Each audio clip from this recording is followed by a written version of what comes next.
السلام عليكم، اهلا بيكم في فيديو جديد. لو انت اول مره بتشوف الفيديو ما تنساش تعمل اشتراك في القناه وتفعل الجرس عشان توصلك الفيديوهات اول باول. كمان ما تنساش تشارك الفيديو مع اصحابك لو عجبك الفيديو، وان شاء الله يعجبك الفيديو مقدم من فيديو اتسالت عليه، او ناس بتبعت لي عن الراوتر الموجود قدام حضرتك ده.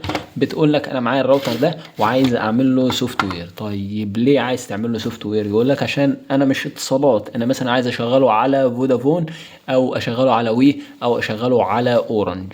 بصوا يا جماعه، الراوتر ده انا عامل له فيديو مخصوص ليه. شارح في الفيديو ده فتح الراوتر ده على كل الشبكات، يعني هو كان خط اتصالات انا مشغله على شبكة تانية غير اتصالات. بطريقة بسيطة جدا تقدر ان حضرتك تعملها، حاجة في منتهى البساطة.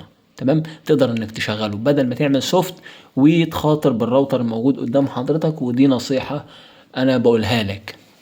الراوتر ده من الراوترات اللي لما تيجي تعملها سوفت بتعمله عن طريق حاجة اسمها مبرمجة، يعني حاجة اسمها دمب وحوارات من ده، يعني تسحب السوفت ومش بتسحبه من على راوتر تاني، والحوارات دي كلها في مواضيع انت يعني في غنى عنها، وفي غنى عن التضحيات اللي ممكن تجيلك من ورا الراوتر ده، او انك تضحي بيه. انا ما بنصحكش بالموضوع ده. انا باشا عامل فيديو للراوتر ده شرحه ازاي بتشغله على كل الشبكات. هسيب لك اللينك بتاعه في الوصف تحت الفيديو ده. ده كان فيديو توضيحي كده على السريع. اتمنى ان يكون عجبك الفيديو، وحابب اوصيك بالاشتراك في القناة وتفعيل الجرس عشان توصلك الفيديوهات اول باول. وشكرا ليك على المشاهدة.